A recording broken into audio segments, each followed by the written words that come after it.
सदाशिवसमारम्भां व्यासशङ्करमध्यमाम् अस्मदाचार्यपर्यन्तां వందే గురుపరంపరాం. జ్యోతిషాస్త్రాన్ని భావితరాల వారికి ప్రసాదించిన ఋషుల యొక్క పాదపద్మాలకి నమస్కారం చేసుకుంటూ, అలాగే నాకు ఈ జ్యోతిష విద్యను నేర్పిన గురువర్యులు జ్యోతిష బ్రహ్మ కీర్తిశేషులు శ్రీ ఈరంకి సూర్యనారాయణ మూర్తి గారు, సూర్యశ్రీ దవజ్ఞ గారి యొక్క పాదపద్మాలకి నమస్కారం చేసుకుంటూ, ఓం శ్రీ మహాగణాధిపతి నమః, శ్రీ గురుభ్యో నమః, హరి ఓం.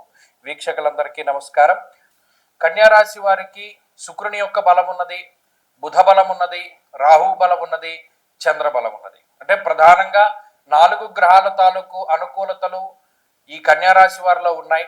ఈ గ్రహాల తాలూకు అనుకూలతల వల్ల కొంత ప్రత్యేకమైనటువంటి శక్తి వస్తుంది. ఉదాహరణకి శుక్రుడు కానీ బుధుడు కానీ ఆ 2 గ్రహాలు యోగించడం వల్ల ఒక రకమైనటువంటి మానసిక ప్రశాంతత, ధైర్యము, ఏదైనా ఒకటి మనం సాహసం చెయ్యాలి అనేటువంటి దృక్పథం పెరుగుతుంది.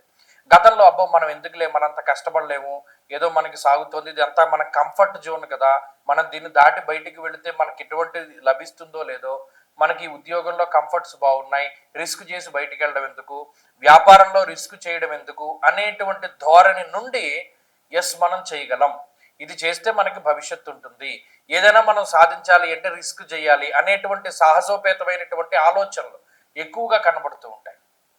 ముఖ్యంగా కన్యారాశి వారిలో స్పోర్టివ్ స్పిరిట్ ఎక్కువగా ఉంటుంది. ఇదివరకు ఏదైనా ఒకటి వాళ్ళు ఏదైనా ఒకటి లూజ్ అయితే లేదా ఓడిపోతే చాలా ప్రతిష్టాత్మకంగా ఫీల్ అయ్యి, ఇప్పుడు పోన్లే ఎన్నో పోయే ఇది పెద్ద లెక్క అన్నట్టుగా మాట్లాడతారు. అంటే మెచ్యూరిటీ మాటల్లో కానీ చేతల్లో కానీ పెద్దరికం అనేటువంటిది ఎక్కువగా కనబడుతూ ఉంటుంది. కాబట్టి కన్యారాశి వారి యొక్క మైండ్ సెట్ని మారుస్తూ ఉంటాయి ఈ శుక్రబుధులు ఎప్పుడూ. బుధుడు లౌకికమైనటువంటి గ్రహం, వారిద్దరికీ పరివర్తన, అంటే ఒకరింట్లో ఒకరు, శుక్రుడింట్లో బుధుడు, బుధుడింట్లో శుక్రుడు, ఈ రకమైనటువంటి గోచార పరివర్తన వల్ల కూడా మార్పు అనేటువంటిది వస్తూ ఉంటుంది. ఇది గమనించవచ్చు. ఉద్యోగ వ్యాపార రంగాల్లో గ్రహగతులు బాగున్నాయి, ఆర్థిక అభివృద్ధి ఉంటుంది, కుటుంబపరమైనటువంటి విషయాలు సానుకూలంగానే ఉన్నాయి. ప్రత్యేకించి గౌరవం పెరిగేటువంటి పనులే చేయగలుగుతారు, ఇది ఒక మంచి విషయము. గతంలో 10 మంది ఏదో ఒక రకంగా తిడుతూ ఉండేటువంటి వాళ్ళకి ఇది కొంత ఉపశమనంగా ఉంటుంది. కాబట్టి కన్యారాశి వారి యొక్క స్థితిగతులు మెరుగ్గా ఉన్నాయి.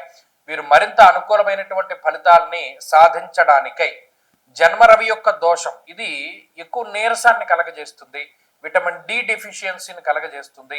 అందువల్ల ఆదిత్య హృదయం చదవండి, ఎండలో తిరగండి ఎక్కువగాను. కన్యారాశి వారికి మంచి ఫలితాలు వస్తాయి. వారంలో కలిసి వచ్చేటువంటి రోజు బుధవారంగా చెప్పవచ్చును. అదృష్ట సంఖ్య 8, అదృష్ట వర్ణము ఆకుపచ్చ. తదుపరి తులారాశి.